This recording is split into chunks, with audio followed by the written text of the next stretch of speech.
Okay, guys, welcome in.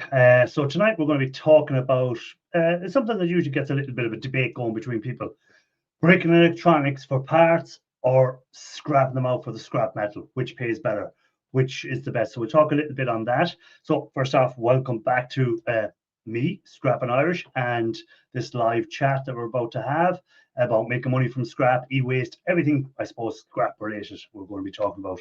So tonight we're going to be mainly talking about can you make a full-time living from scrap metal, selling parts versus scrapping the electronics out, and how can you get the best price from the scrapyard, something like that. But first, I want to know what electronics do you break down for parts, and what do you scrap for metal? So in the chat, guys, what would you look for in when you're breaking down electronics? What do you go, well, this is a part I'm going to save. Have you found something that's a good seller from electronics that you'd like to share with us? And we'll go from there. So let's see who is in first before we get started. And I'll re-ask that question in a minute. So Darby Hobby Scrapper was the first person in today, followed by Mike's Meltdown, who thought he was in ahead of Darby, but he wasn't. Andy, welcome in. Good to see you. Shark Scrapper, welcome in. HH Recycling, Electronics Scrapper.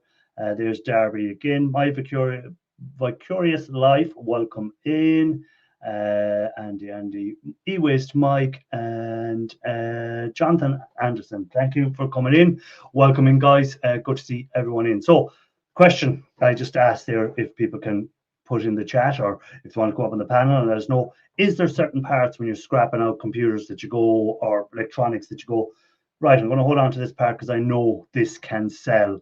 I've seen this sell a lot of this particular type of item sells a lot on place like eBay or some of these other marketplace or whatever. So like, I know some people will keep power supplies, for instance, or power supply blocks, the blocks for charging laptops, because they could be a good seller for people. So Jin, welcome in. So like we say, you might find that a power block for a HP laptop is a good seller on eBay or something like that. So anyone else there in the chat want to tell us what they like to hold on to? It would be good to see what people want and hold on to. I break down stuff for copper, brass, or aluminium. All the rest I give to Andy. Okay.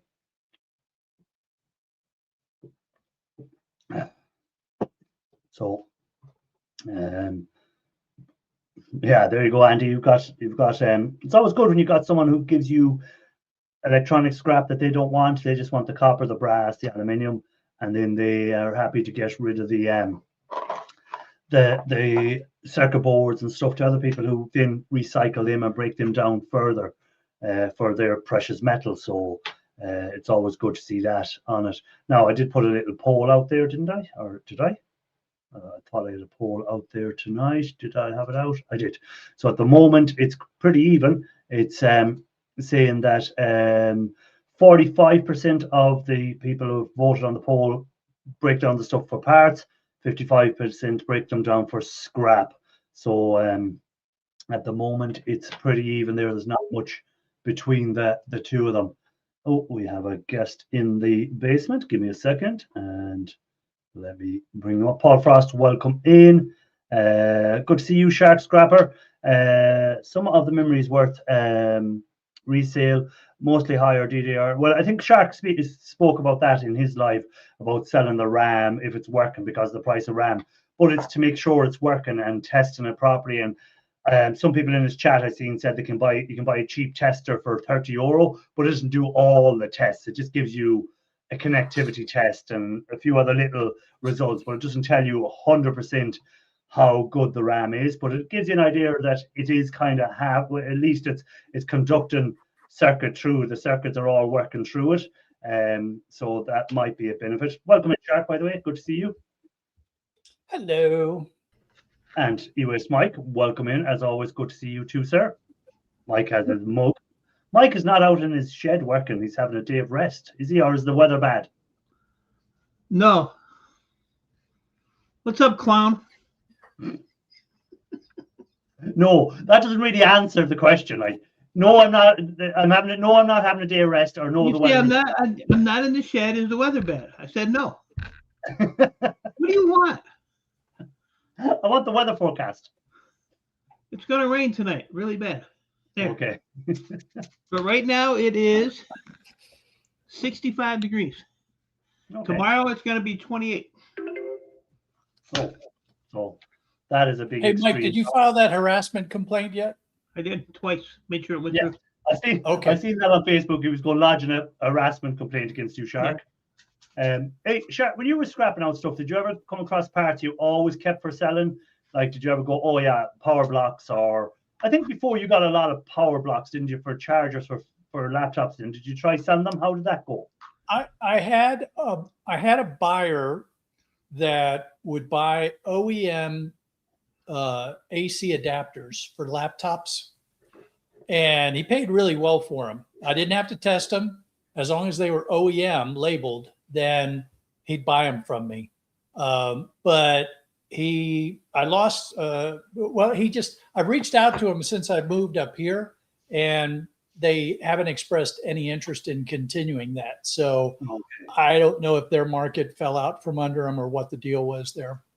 And was it a good deal for you? Were you happy with prices you were getting for it and stuff like that? And it was a good alternative to scrap, like you get a lot more value than scrapping them out, obviously. Oh yeah, I got a lot more value as opposed to scrapping them out. Absolutely. Yeah. And it was easy because all I had to do was, wrap up the cables and get them in a box and ship them out. So it was a quick turn and it was good money. So yeah, no issues there. I wish they were still doing business with me. And was there anything else you would keep? Like, is there anything else that you, when you're scrapping stuff out, go, I'll hold on to that because they can sell, or do you just scrap everything out now? As in, tear everything down and sell it to board sort, or is there certain items you keep and go, there's a better, higher resale value for this, sir? Well, so of course I keep the i-series CPUs for the board sort test and buy program. Well, I was going to ask Mike about them, but anyhow, you spoiled that. Yeah.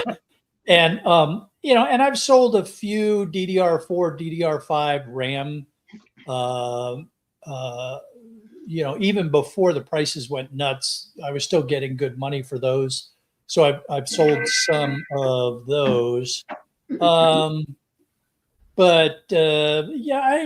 had mixed results when it came to selling components.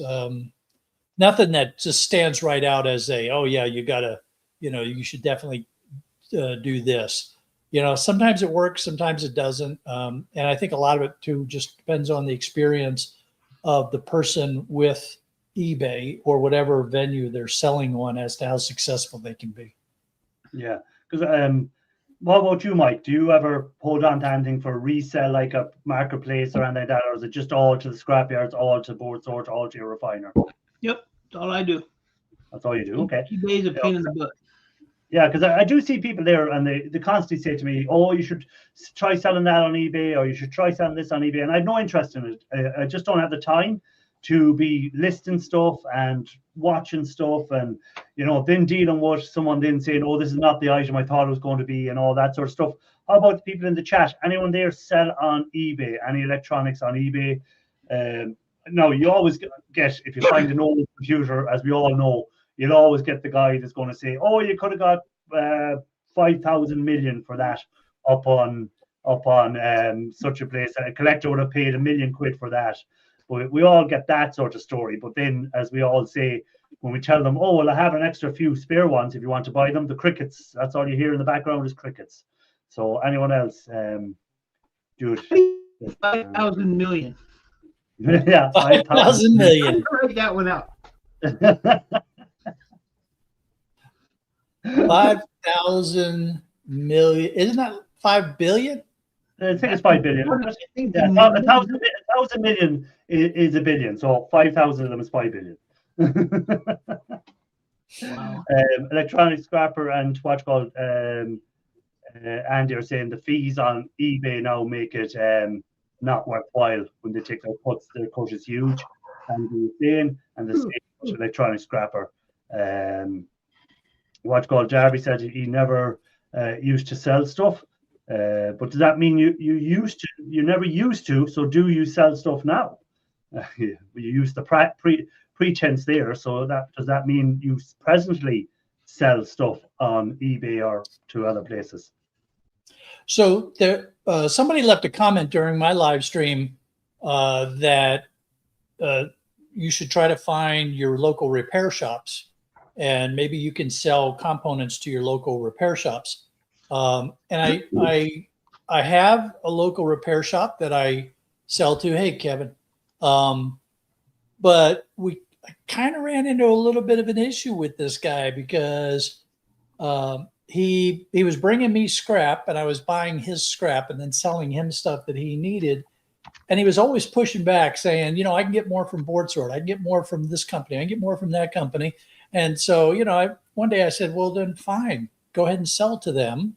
Yeah. And that same day, he had picked up 3 laptops from me and he never paid me for the laptops. So I'm like, okay, well, I guess I'm not doing business with you anymore.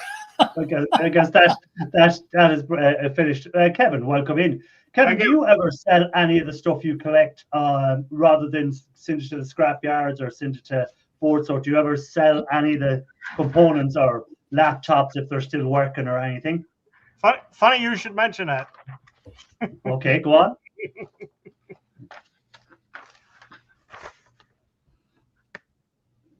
We can't read that. Just tell us what it says. It's 30 pounds, 2.5 ounces. You can't read that? 30 1/4 pounds of RAM sticks, the Board Sort. Okay, but I mean, rather than, do you ever sell like working laptops? Do you ever test a laptop to see if it's working and try selling it on Marketplace or anything like that for extra money than scrap value?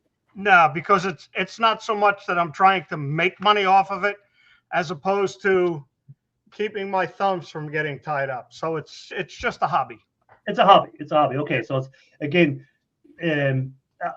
I see people who get laptops, they test them, they upgrade them, they might add a bit of RAM to them, and then they resell them for a lot more money than they would get for scrap. Right. Again, there's nothing wrong with doing that. I have no problem with that. If you have the time to do that and you want to increase your value and where you're getting the laptops from have no problem with you reselling them, then of course go for it. That'd be my take on it. So it is, you know, because I always get people saying to me, oh, did you test that laptop? It might have been working. Well, for a start, any laptops I get off the guys, I get them off, I'm not allowed to resell them. Simple as. It's the agreement I have. They're not to be resold. So I just put down straight away, no, I didn't test them because the person that gives them to me has specified that I do not resell the laptops. Yeah. So again, that's why I wouldn't do it. But sometimes people will give you stuff and they might say, oh, that's kind of working. If you want to use it, go ahead or whatever. But I just don't. I don't go down that road myself. I just don't have the time to do it for a start, you know. So how much RAM did you sell, did you say? How many pounds? 30 1/4 pound. That was a nice payday. Yes, and RAM sticks went up in value. Yeah, they put an extra, was it an extra $5 this week on them or last week? Six. It went up to $60 a pound. $60. I've seen that the Board Sort are now paying $60 a pound for RAM sticks. Did Chris give you the extra $6 or did he treat you like he does Mike? Well, he'll probably treat me the way he treats Mike and you. So you just gave them to him as a gift. Yeah, pretty much. You know, You're a hell of a guy. I look at it this way: it's pure profit because I got the material for nothing. Yes, I was about to say that. If you get the stuff for nothing, like it's amazing. Then if you're getting $60 a pound for stuff that you got for nothing, all you do is take it out of the actual computers or the laptops or the servers or whatever it was in.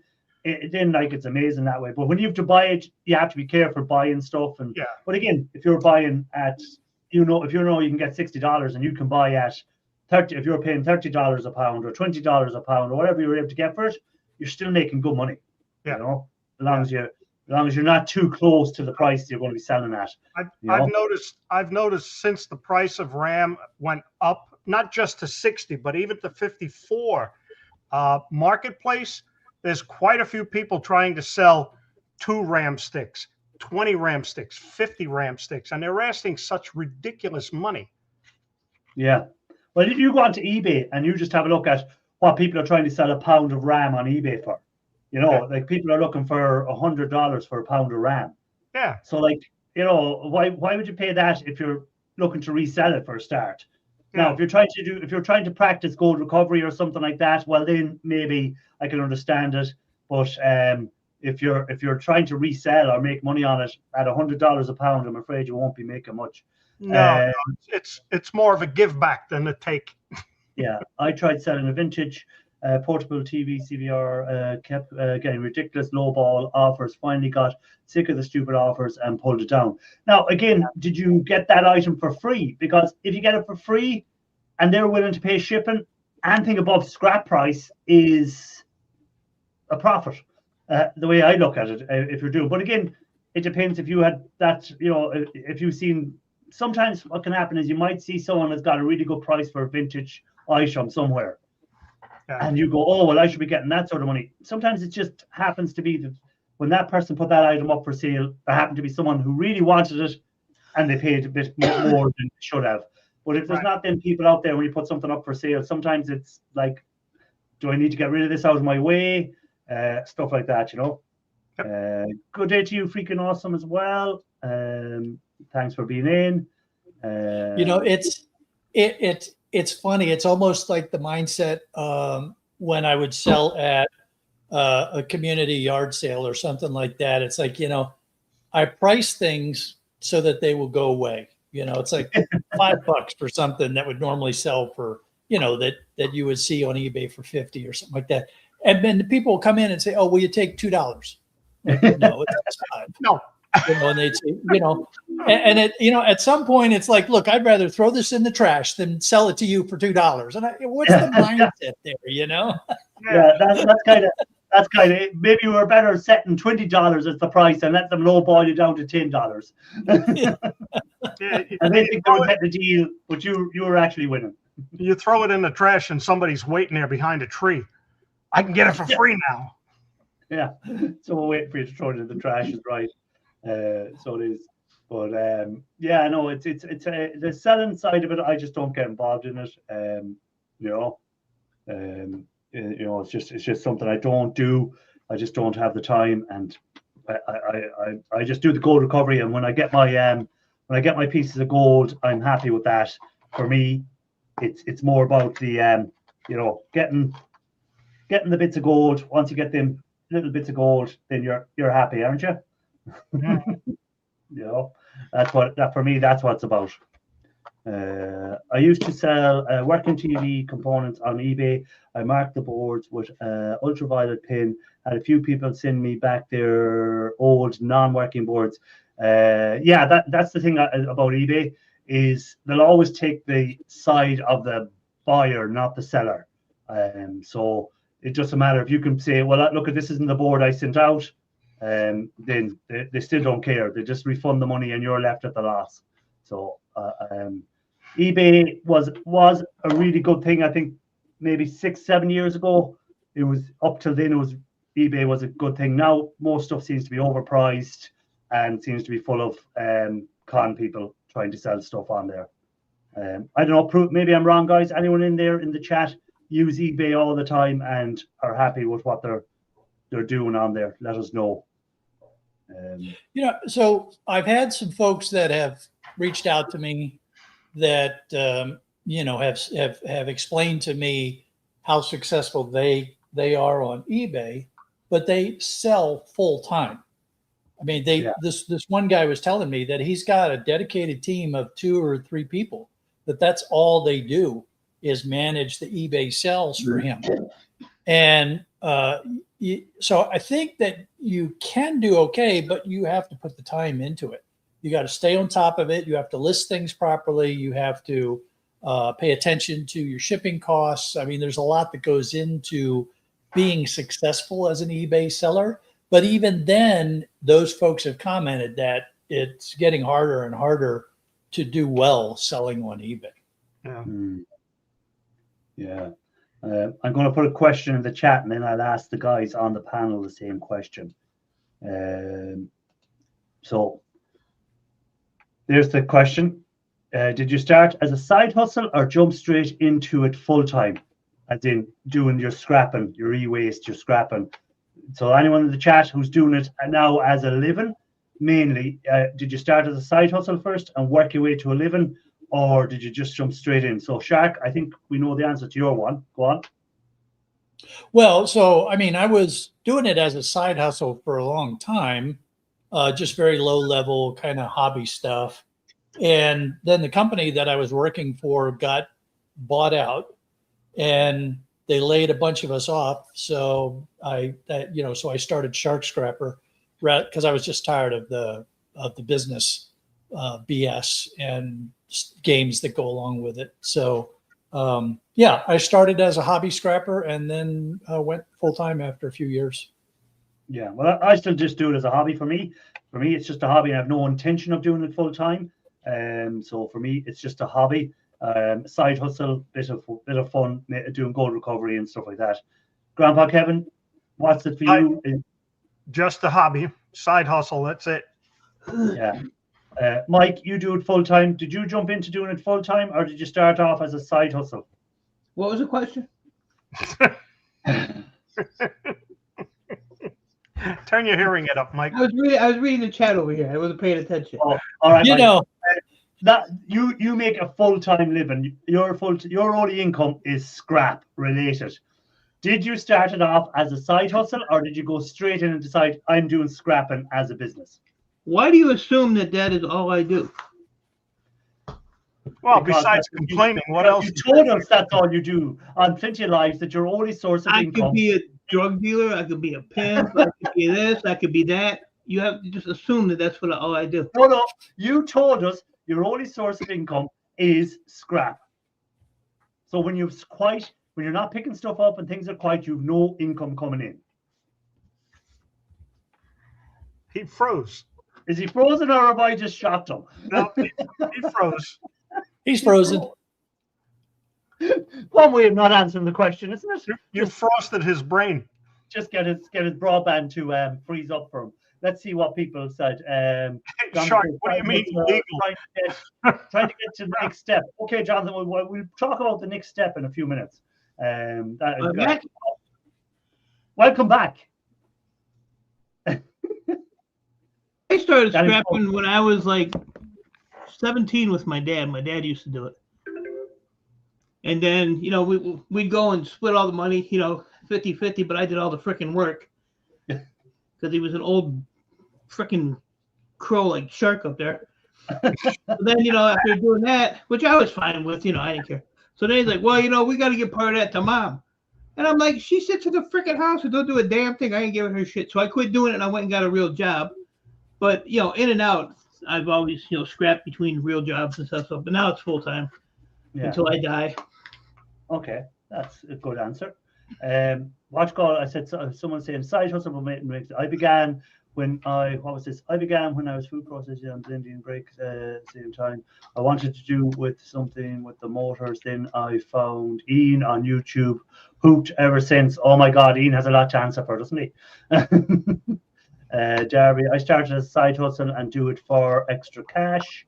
I'm doing it for a living since I was 10, been self-employed since 1975. There you go. Cruiser Mac. What the just hell? for hobby now, but hope to make it a business one day. Okay. His only legal source of income. Very good there. Cruiser Mac, welcome in. Good to see you, Cruiser Mac. Welcome in. Haven't seen you in a while, sir. Hope all is going well. Mike still needs to scrap his crappy router. In my router, we have like 50-mile-an-hour wind gusts. It's like super windy here today. So it ain't the router. It's just a crappy internet. Dumpster diving. So go eat something.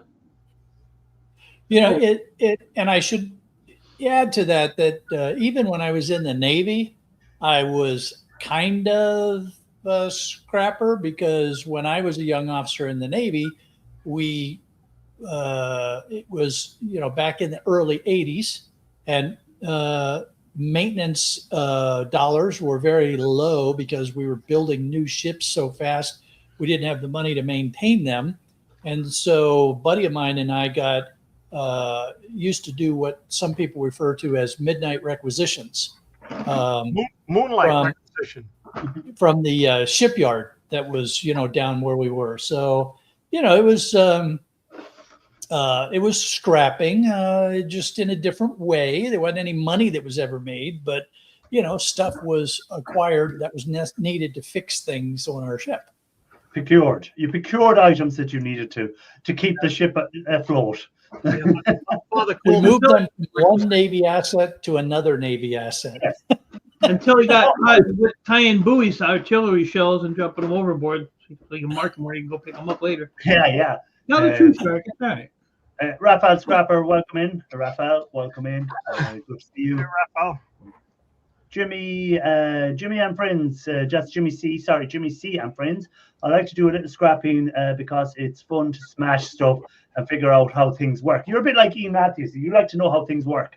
I have no interest on how it works. I couldn't care less how it works. All I want to know is there brass in there? Is there copper in there?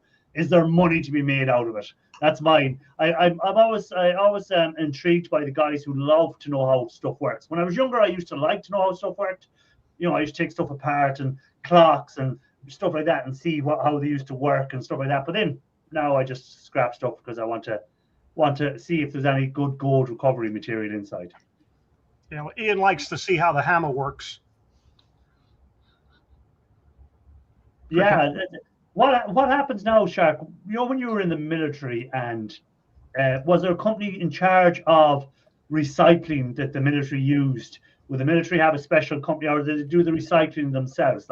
So we say the artillery shells, for instance, all them brass artillery shells. What was done with them after training exercise? Okay, so there's a couple of things buried in that question.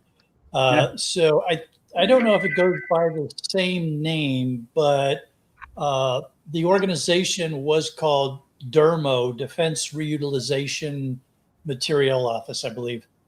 So it was run by Department of Defense, and everything that was surplus, you would tell this DERMO organization, and then the idea was that if another military command needed that, it could get transferred to them, and usually there was no cost involved. It was just you'd go through the paperwork and it would get transferred over to you. DERMO would also provide material to other federal agencies and state agencies, and if it stayed there a certain amount of time, it could get sold off as through auction processes. So that was material that had some sort of reuse value. Now, things like spent brass is a whole nother issue. If you're talking about small arms brass from a range where they can collect the brass up at the end of the day, most ranges they're required to collect up that brass, and they have contracts with scrap yards for dealing with it usually. The brass from when we're shooting the guns at sea, like from a 76 millimeter or a 5-inch gun, something like that, you usually end up chucking it over the side because it just takes up a lot of space. And at some point, you don't have any place to stack it up. When you first start doing your gun, you're shooting your gun and stuff, everybody, wants to go get their 1 or 2 shells that they're going to make ashtrays out of, or lamp posts or something like that. After a while, everybody in the crew has a couple of shells, tucked away in the corner and in the fan room and stuff like that. You run out of room for this stuff, and then you're just throwing it over the side because you got nothing else you can do with it. So you're telling us there's millions of pounds worth of brass sitting at the bottom of the sea. Oh yeah.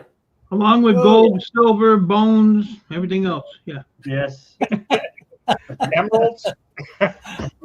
Emeralds. False teeth. Is that the life or what? There you go. Snooze away. Look at that picture of Mike. Yeah. That's me when I was little. Yeah, That was me last week. You were never that small. No, probably not. That's Mike when he takes off his beard mustache. Pretty close. Very good point there by Raphael. You have got the place for the rounds, but you don't have place for the shells. Could you not just put the empty rounds where the shells came out of in the first place, or where the rounds came out of? No. No, because these are automated gun systems now on all of our Okay. ships. And so if it's not a complete shell, it doesn't fit into the rack properly, and it'll fall out and jam up the works. Oh, there you go. It was good. I thought Raphael made a good point, but there's always a good answer to it. There's always a reason for something. So there is. Plus, when you get resupplied, you got to have, you need the space to put the resupply shells into the magazines. So you don't want to take up, get that space taken up anyway with empty shells. I know, but when you were being resupplied, could they not take the old shells away then and recycle them? No, just wasn't worth the effort. Yeah, it's just not worth it. Too much money in the US military. That's your problem. You have too much money floating around. So you have too much money. There we go. That was my point I was trying to make. Just more taxpayers waste. There you go.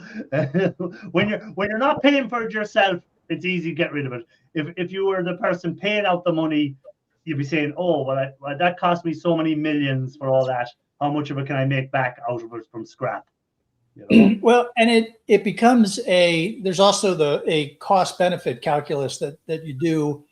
How much would it cost to collect up that brass, secure it to a pallet, and then transport it back someplace where it's going to get used again?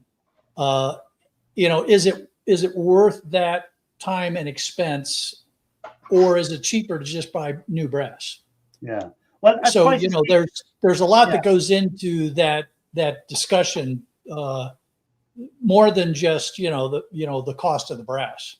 Yeah. But as time goes on and stuff gets more and more expensive, as it is, copper and brass and stuff, surely you'll get to a stage where people like that, the military or any of these other places use a lot of brass and don't recycle it, will have to be looking at saying, well, hold on here, we have to start recycling this and not just dumping it, because it's costing us so many billions a year. We need to, plus it's the pollution side of it, all that degrading into the water systems and stuff like that. And we're always on about being environmentally friendly and stuff like that, Yeah, the ocean is going to recycle that brass and nothing flat, and it's not toxic. So, well, I don't know. Would you like to be drinking brassy water? Would you?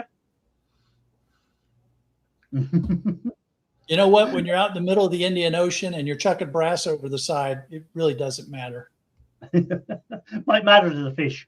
They might be a bit upset about it, because if we all went out with our boats full of stuff we wanted to get rid of and threw it into the sea and just go, it's out here in the Indian Ocean. Nah, it doesn't matter. All right. Well, that's kind of mixing apples and oranges, but we have seen crabs and stuff like that use, that have used shell casings and things as houses, for their shells. Hard to find empty brass artillery shells. I think people are scrapping them.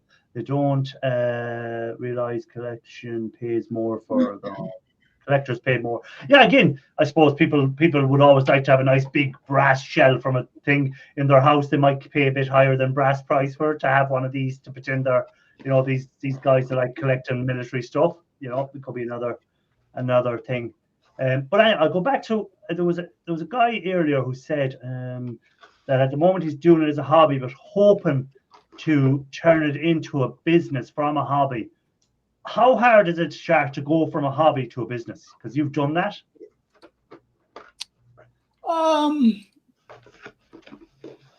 It depends on where you are. I think is probably the fairest answer to give. When I made that switch, I was in Northeast Florida. I had access to a lot of scrap of all different kinds. I could do everything from street scrapping to electronic scrapping to bidding on, a number of auction sites. So there was plenty of material and reasonable to no cost. Plus, the state of Florida was pretty reasonable as far as the laws and regulations associated with scrapping and recycling and starting a business and those kind of things. When Mrs. Shark and I were looking to move and we were researching places we were going to move to, one of the things that I had to do was pay attention to the laws of the places that we were looking at to see how difficult it was going to be to continue to do the scrapping and recycling business in a new location. North Carolina has turned out to be actually in some ways easier than Florida, but other states much more challenging. So it really is dependent on your location, not only the laws that are there, but how much material can you collect? And then how are you going to sell that material? Do you have buyers within a reasonable distance that you can sell to? So in many ways, it's just like any other business. You gotta look at how you're going to get your material coming in and who you're going to sell it to, and run the numbers and get some idea of whether or not it makes sense. Otherwise, you could spend a couple of years losing money before you realize, yeah, this isn't going to work. Yeah. Losing money for 7 years.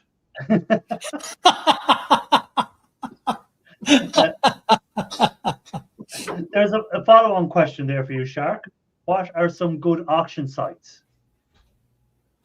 So the one that I use the most is called Gov Deals, GovDeals, Gov Deals.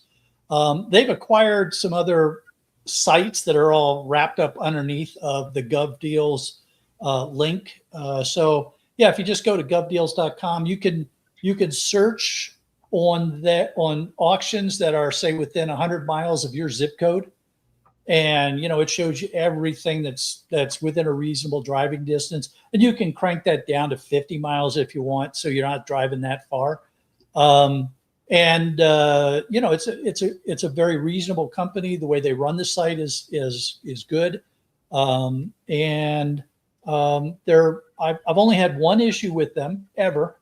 And I thought they were very fair in how they resolved the issue. So yeah, Gov Deals, great place to do business. And Andy has asked, is Gov Deals a US only, Sharky, or is Gov Deals like a international thing? I don't know. I've never looked internationally because, I'm always looking just within 100 miles of where I live. So I don't know if they're international or not. Mike, do you know? I'd probably say US. I'm just having a Google there now to see what happens. Gov Deals, no, it seems to be US and Canada. Oh, Canada. Canada, yeah, they have a Canadian flag on there, up there as well. View Canada, so you can click one for View Canada, and you can click the one you come on to. I think it's the US site, and then when you can click it in and go on to one for a Canadian site. But that's it. There's no option for European or UK or anything like that. So there isn't on the site itself. Every time I go on there, it's Ohio. Everything's Ohio. Michigan ain't got nothing. Yeah. So it doesn't seem to. It just seems to be a US and a Canadian options on it. That seems to be the only two options. So hope that answers the question for people. And I tell you, you really need to be careful on auction sites.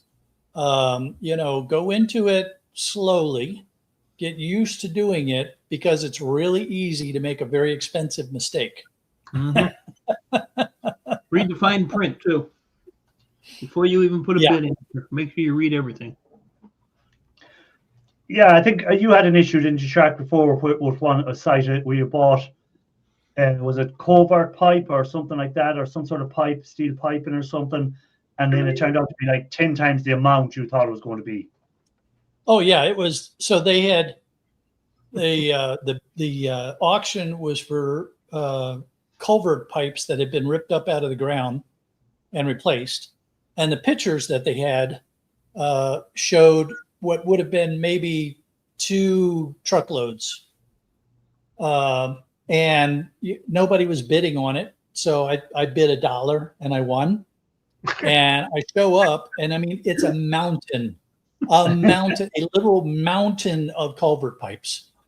And I talked to the guy, the point of contact from the county that was running that, that had put it up there. And I said, dude, what in the world? He said, yeah, our pictures really weren't that good, were they? And he said, look, take all the time you need. There's no rush. A month or two is fine. So I called around to every scrapyard I could find to see if I could get a dump bin. I was pricing out, some grabbers, the cranes to try to load. There was no way I could make the numbers work. And, so I finally told the guy at the county, I'm like, I can't, I'm just going to, I'll give you the $1 back. It's like, and so he reported me to the Gov Deals managers because I didn't pick up the material. And that's one of the things where Mike was saying, make sure you read the fine print. You have a certain number of days to pay when you win an auction, and you usually have a certain number of days in which you have to pick up that material. And if you don't, then they can block you from bidding ever again. Yeah. So they blocked me from bidding, and I had to go into the Gov Deals people, and I showed them all the pictures, and I showed them pictures I took, and I explained the situation. And I said, look, I went into this, with all the good intentions of doing this right. Certainly the seller has some responsibility here too. And the management finally agreed that, yeah, they're not going to hold it against me. And they reinstated my rights to bid. So you gotta watch out for those kind of things. Sure. Hey, sellers. Welcome in, sellers. Good to see you. Yeah, so stuff like that. How about you, Mike? Did you ever get caught on anything on an auction site? Did you ever, everything went smooth for you? They lose the argument anyway with me, so they just say, don't mess with that guy. No, I've never had a problem. I've only done it 2 or 3 times, but you got to you really got to watch though. Yeah. Grandpa Kevin, did you ever buy any stuff off auction sites? No, I've always gotten my stuff free of charge. Yeah, I was saying, if it ain't free, it ain't for me. So that's the way I work. As a hobbyist, I can do that. I can say, no, I don't want it. I'm not paying. If you're doing it as a business, then you will be buying stuff. Let's face it. You're not going to get everything free as a business because people go, well, you're in business, so you're making money on this. I want to make a little bit of money on it as well. So you just have to find that happy medium when you're buying the stuff and make sure you're not overpaying for stuff. So again, how do you price stuff then, Shark? How do you go about doing that? How do you end up working out a price? Do you go like saying, right, well, this item I'm going to get X amount, so I'm only going to pay 20% of the value is my top line, or do you just how do you work out a price that you're going to pay? I have a dartboard over there, and I get oh, okay, that no, seriously, I go through what my buyers are paying me, and this will probably surprise you, but I have some spreadsheets where I have spreadsheets. Who would have known? Where I have, what Board Sort and Didion and all my buyers are paying me right now, and then I look at what the local competition is, and I ask myself, what kind of profit do I need to make in order to stay in business? And, I work that through and come up with a number that is what goes on my price list. Now, I will adjust as the situation requires. Like if I get somebody come in with a lot of high grade material and they're a new client, and I'm, I'll do a, somewhat of a loss leader to give them a really good deal. I'll make sure they understand, hey, I'm going to give you a really good deal on this. But, so that's just trying to grab the client and hold on to them. I always give them my price list and show them, hey, this is my normal price list, but you're new. So here, let me sweeten the deal a little bit for you. And some of my clients are routinely bring in large quantities of good stuff. So I pay them a little bit more to motivate them to keep bringing in large quantities of good stuff. Yeah, I was about to say that. Would you do it as well? So if someone's bringing in 10 boards, 10 high grade boards, you give them a certain price. If someone's bringing in 100 high grade boards, will you sweeten it up a bit? That's what I was about to ask that question. Like scrapyards do the same. If you're ringing a scrapyard and you say you've got 10 pounds of copper, they'll give you one price. If you ring a scrapyard and you say you have 500 pounds of copper, they're going to give you a better price for it usually, because they want you to bring all that copper to them. So you do the same sort of thing. Absolutely. Especially if there's someone that I've gotten used to and I know they're doing a good job of cleaning the boards, and all I have to do is weigh it and dump it in a bin to sell it, so it doesn't require any extra effort on my part, then it's worth me paying them a little bit extra to save my time, and to keep motivating them to doing that. So yeah, absolutely. Yeah. And again, do you have two different prices if you have to collect the item or if they bring the item to you? Is there two different prices? So say you have to go to the computer store and collect a pallet of stuff off them. Will you give them one price, or if they bring it to you, is it a different price, or is it just the same price? I haven't done that yet here because most people are so close to where I'm at that it's not like it's a huge expense in time or fuel for me to go pick stuff up. And I'm relatively new in this area, right? We've only been here a couple of years. So, I'm still building clients. And there's certain things that you do to make sure you grab those clients. So, yeah, I don't do that at this point, charge for the pickup yet. We might get to that point eventually, but right now I don't. And what about you, Mike? You do the same. You buy stuff and you buy off computer stores and you buy off other people and scrapyards and stuff. Do you give them a price list, or do you just go and have a look at the item and go, that's what I'm going to pay for that? Or do you kind of set prices for hard drives, set prices for RAM, set prices for boards?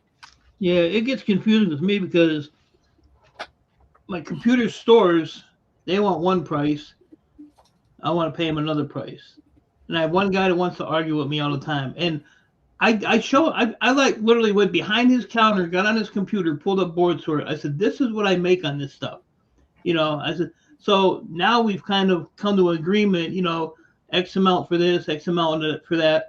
But the scrap yards are different because like my yard sells the board sort. So, and he's pretty fair with me. I think the most that I take is like a 25-cent hit on, a certain board.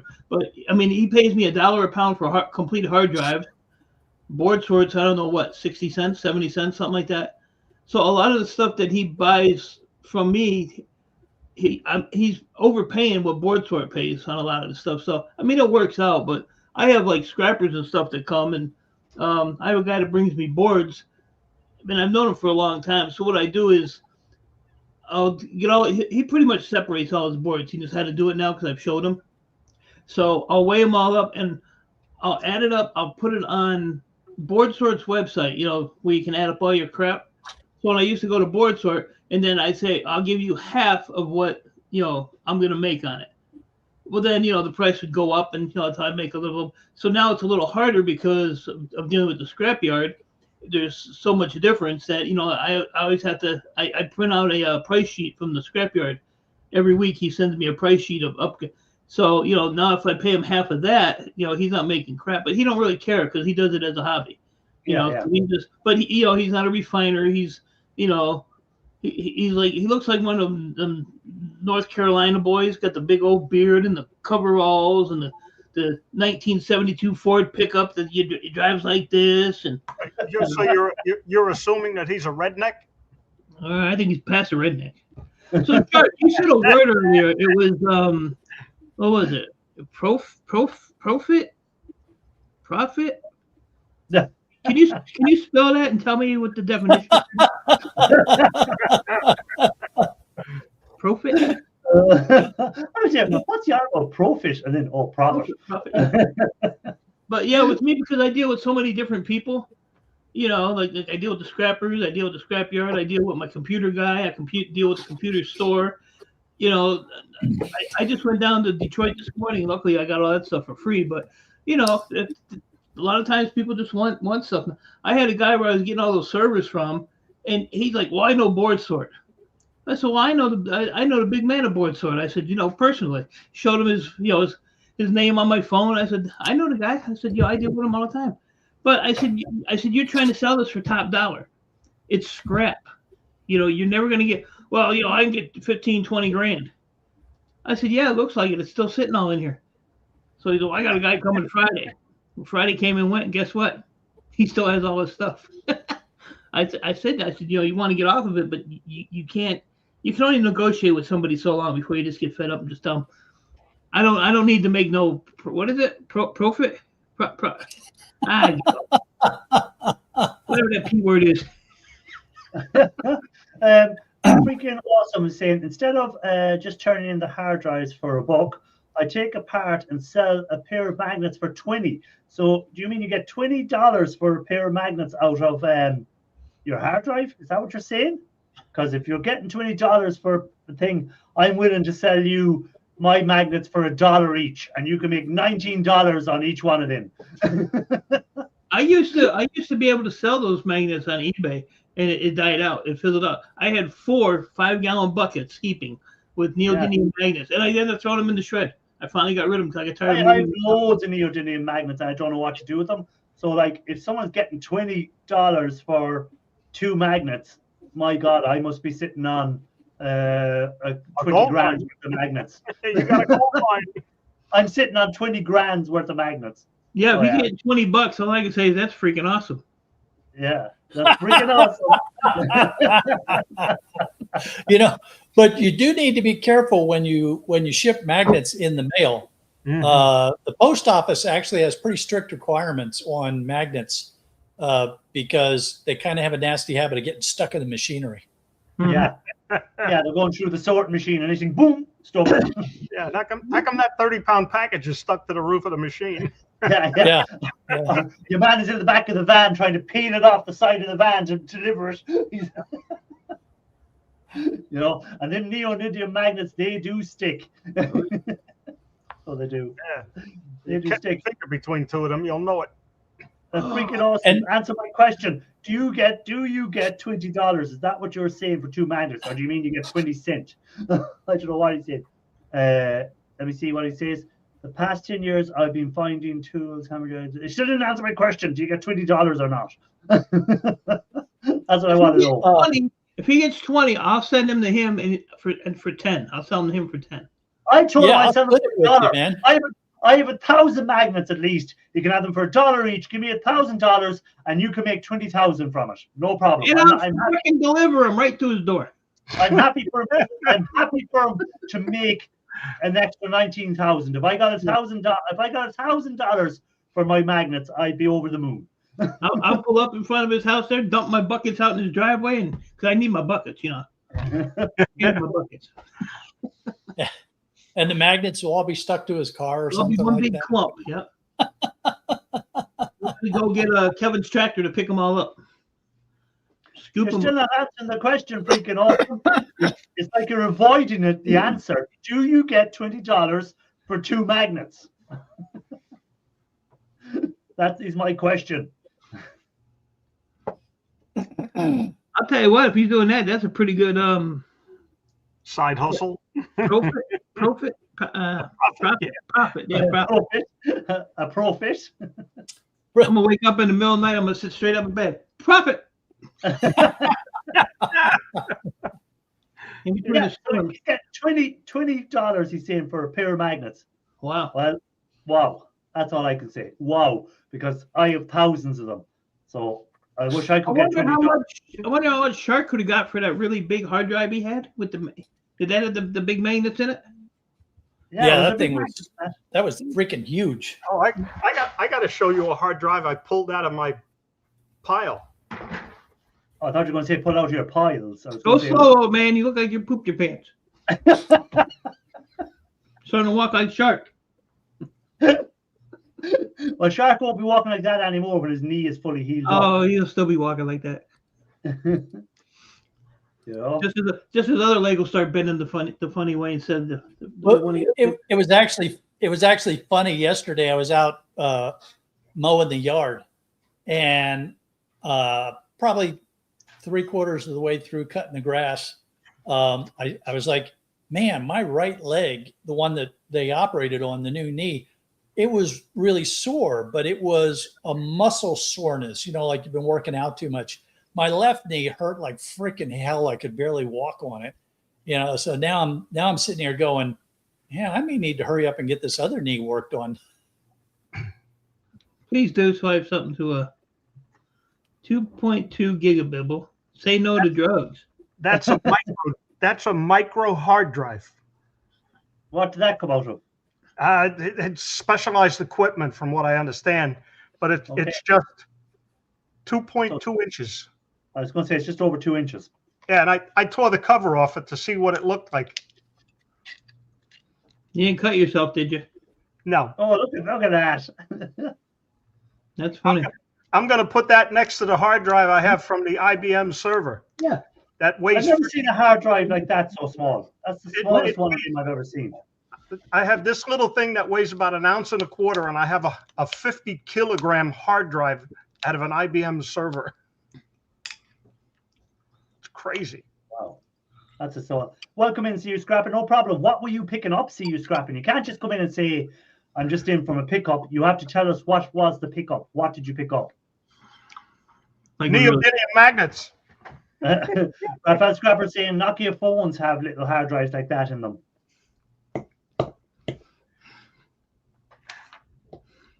I got around 350 hard drives. I haven't taken apart yet. My inventory is overflowing. Well, if I was getting $20 for a pair of magnets, I'd be stripping out every one of them hard drives. Because if you have 350 hard drives and you're getting $20 for the set of magnets in them, that's $7,000 sitting there in magnets alone. Yeah, don't bother scrapping those out, man. Just email me your snail mail address. I got a box I'm going to send you. We're both going to be rich here fast. Large digital TVs. Large TVs. Shred, dude. Throw it in shred. Good God. Oh, TVs. Nah, not for me. Not for me. But again, See You Scrapping is doing it as a living. So everything he picks up, if you can make money on it, it's money. Simple as. Well, and sometimes you got to take the good with the bad. Yes, that's the other side of it. It's like I put on my price list that I do not take CRTs. Actually, I put a price on them. They have to pay me to take the CRTs, and that I don't take flat screens. But if it's a good customer, and I have a number of clients that they don't expect me to pay them, they just want to make sure the material is properly recycled. So because I'm not paying them for material, I'll take the flat screens from them, as just a way to say thank you and a way to help them out, because everything I make from them is pure profit anyway. Andy has made a point there that gamers like to buy the CRTs. So again, as we chatted earlier about reselling stuff, maybe that could be an option, because CRTs have got very scarce out there. So if a gamer wants to replace its CRT, it might be a good option for people. Yes, that could be an option, because one time there were CRTs everywhere. Everywhere you went out scrapping, you were picking up CRTs. You very seldom see CRTs lying around anymore in the scrap, do you? I think it's kind of they've run their course. So yes, there might be a good second-hand market for them. You're right, Andy. I had 500 of them at one time. I've sold a couple just in this last year. It's a little difficult to test them, because you need to have an older PC that you can connect them to and power them up and make sure they're working right, or you have to sell them for a lot less as untested. But it is a viable market. You're not going to sell a lot of them fast, but for the right person, they're willing to pay a decent price for them. Okay, so See You Scrapping charges to get rid of these televisions. So he made $40 for getting rid of the TVs. There we go. Okay. Yeah, because I have to pay if I don't sell a vintage CRT to a collector, I have to pay to have it to get rid of it. So I just passed that cost along to the other person. Very little gold on them strips, them TV strip boards. The gold is very thin layered. It's that engineered gold sometimes, so it is very, very, very thin layer. So you need a lot of it to get any worthwhile. So even £10 worth of them, they're look at it, all adds up. That's the thing. But I've never done £10 in one go, so I can't answer that question. So if you did 10 pounds of gold, you'd be retired now. if you got £10 of gold, you'd be very happy. That's the same. It's the same thing as these. The ribbon wires with the gold on the end. Yeah. Yes. You need 14,000 pounds to get half a gram of gold. Yeah, a gram or a gram and a quarter. Half a gram. Half a gram. Mm-hmm. Now I gotta find that because Earl will eat that. He will. He might poop out some gold. Maybe. Yeah, gift wrapped. I got tons and tons of these things. Well, then you should have at least a gram. Half a gram. No, if you got tons and tons. I have no. Never mind. Yeah, 14,000 pounds for 1 gram. I'm not gonna make no proof on it. I got 30 pounds of those. Made proof of it. Shipped board sort. Also, do Hey, Mike. board sort pay high peripheral for them TV boards? Do they? Them strips? Oh yeah, oh yeah, Okay. absolutely. Yep. They'll buy these as connector end. Okay. Hi. Hi. Hey! Oh, I'm sorry he's still around. Is it dinner time yet? What are you gonna do? bad things befall us all, come to all of us. 8 to 5:30. Yeah. All right. Just come in and sap the mac and cheese and that. Okay. All right. I'll see you later. Bye. Smack Bye-bye. the head. Leftovers. Hey, Hey, Mike, Jim. I think you ought to try something as for the gold recovery crowd. You ought to see if feeding Earl the gold connector end strips, if that will separate the gold from the wire. With the way his crap smells, it probably would. A question there. This question: how do you go about selling gold you have recovered? Does it need to be SA'd and verified by someone? Well, there's whoever you're selling it to. Most of them people will have a way of testing it themselves. So if you're selling it to coin shops, for instance, coin shops are a good source of selling gold. So you bring it into them, they'll run the tests on it, they'll weigh it, they'll do whatever. If they have a machine to give them the percentage of gold, and then they will base their price on that. I'm not sure. Do any scrapyards buy gold, Shark? Do scrapyards buy gold? I don't know. I haven't sold any. I know of. No, not that I know of either. So it's mainly the only place I know of jewelry shops that will buy gold as well, because they'll use it when they're doing repairs on jewelry and stuff like that. So they will buy it, but you won't get as high value of them. They may only give you 70 to 80% of its value, because they're going to be using it as for repairs rather than reselling or doing anything with it. Other than that, it's going to be used in when they're resizing a ring, or they're redoing something, a repair on a gold watch or something. They might buy it for that reason, for doing repairs. So coin shops, I think, are the best payers. Now, again, not every country has coin shops. America will be bigger for that sort of stuff. I'm not sure what's like in the UK for coin shops, but that's where I would start looking first if I was looking to sell gold, somewhere like that. Then your jewelry shops, not the big chain jewelry shops, more the guy who does jewelry repair, that sort of guy. So he might buy the gold off you for doing repair stuff rather than that. They're two sources I'd use, and I don't know about anyone else what their sources will be. So I actually had a jeweler that I did a lot of business with, that Mrs. Shark wears. And I was talking to him about selling recovered gold. And he said, I know you and you're a good client. So, yeah, I'd buy it from you. He said, I would, of course, test it. He said, but, the biggest problem is that he still has to alloy it to match whatever piece of jewelry he's using it on. Yeah. So he's going to take this 0.99, a lot of people say they can get 999, but then he has to alloy it to something in order to, get a 12 karat, a 14 karat, an 18 karat, that he's going to match. And he said, that's a real pain in the butt.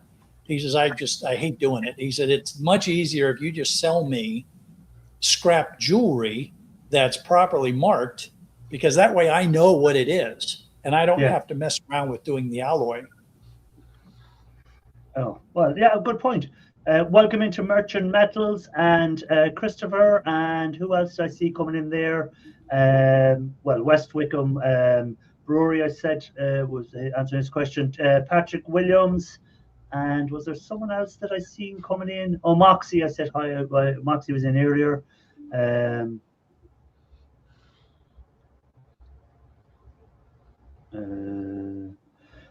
If I ever get into the hydrochloric and hydrogen peroxide mix in a 5-gallon bucket, I will have to relay the information back here to you guys. Yeah, just throw it into. Well, you don't even need the peroxide. Just throw it into that. If you leave it long enough in the hydrochloric acid, the gold will come off.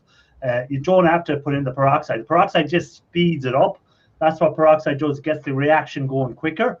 If you're not in a rush, just throw all your gold-bearing material into hydrochloric acid and just let it sit with an air bubbler in it, and it will eventually take all the gold off. So I had a bunch of these in a 5-gallon bucket with a lid on it. Yeah. A year and a half, totally forgot about it, and I ended up giving it to an electronic scrapper. So you just let it sit in. Good to see you, Freedom Scraps. Welcome in. And My Wandering Way, welcome in. You're welcome to the live.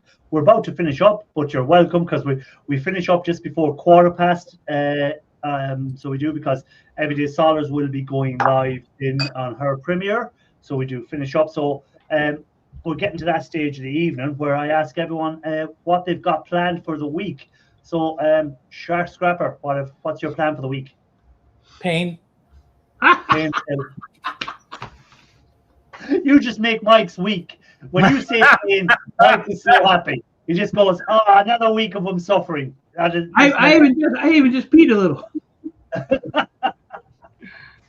That's pretty much normal, though. Yeah, just more physical therapy. I got, in addition to the physical therapy exercise appointment, I have an assessment this week. And so the assessment can be even more painful, because they're trying to see how far they can bend the knee and things like that. So yeah, it's going to be a painful week, I think. Well, you said you were out mowing your lawn, so surely you're a bit more mobile. So. Oh yeah. No, I'm getting around fine. Fine. I'm getting around well, and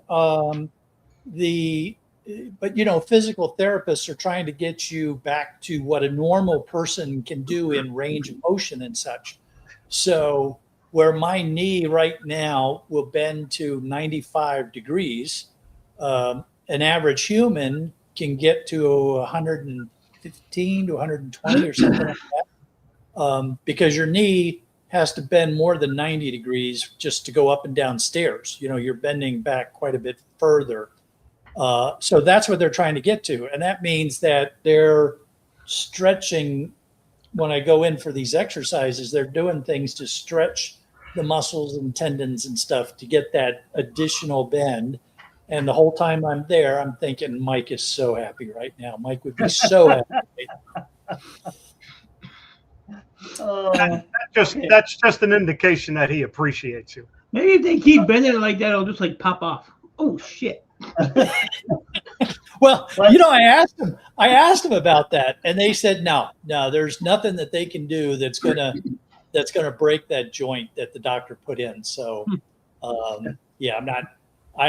It certainly feels like it sometimes, but yeah, that's not going to happen. And you know, we're gonna. It's amazing how, you know, how quickly I'm able to get around and do things now after that surgery. Mike has to change his pants seeing he peed himself. He was so Mike had to get his dinner. Look at that. Oh, ooh, look at that. look at that. With the Barbecue Irish sauce. relish. Irish relish right there. Irish relish. Barbecue sauce. No, that's straight from Irish. Right, Grandpa Kevin, what's your plan for the week? I'm going to keep checking the website to see if they got my package. You're waiting for the big payout. That's what you're waiting for. That's it. Yeah, because that money is going to my wife, so she can redo our daughter's bedroom into her knitting hutch. Sewing room. Yeah, her sewing room. So Yes. she says, "Oh, I'll finally benefit from my scrapping." I said, "Yes." So stop complaining about it. But just so you know, it could take 2 weeks or longer to get paid. I figured it's going to take that long for the package to show up. No, for you it should only be like it's 2 days from here. Yeah, but I'm 600 miles away from them. Well, how did you send it? Were you a cheapskate Nope, MOF and send it priority. by, I sent it USPS priority what'd you spend so much money on it for? because it's all free money to me. I don't care. Right, Mike, what's your plan for the week? I have 2 scrap runs tomorrow, and then He's got a week to complain about it. I'm waiting on the city to do this stupid reinspection so I can put all my shit back in the yard. I was going to say, he's waiting for them to go. And as soon as they go, he just wheel everything back. I can't do nothing in the garage because I have no room. Pack the rest of it in the If I pull computers and stuff apart, I have no place to put totes for boards. I have nowhere to put nothing. So I'm kind of at a standstill. But I'm going to the scrapyard tomorrow, so that'll give me about a 3 foot by 3 foot empty spot by 8 foot Okay. tall. by 8 foot tall, and I'll still have more room than Ian. Yeah, right. Well, anyhow, guys, we're finished. We're just at that stage of the evening. So, as always, I want to thank everyone that came in. Hopefully, you hit the thumbs up. I know Mike doesn't, but hopefully, everyone else has hit the thumbs up. If you haven't, please do. Don't forget, if you're not already subscribed, you can just hit that subscribe button. We're at 19,600, I think, at the moment. So, thank you all very much for that. And here's the link for Everyday Solars. I might have a video out during the week. I'm not sure. If I get around to editing it, it'll be there. So there's the link for Everyday Solars. So if you want to pop over there, she's getting ready to go live with our premiere.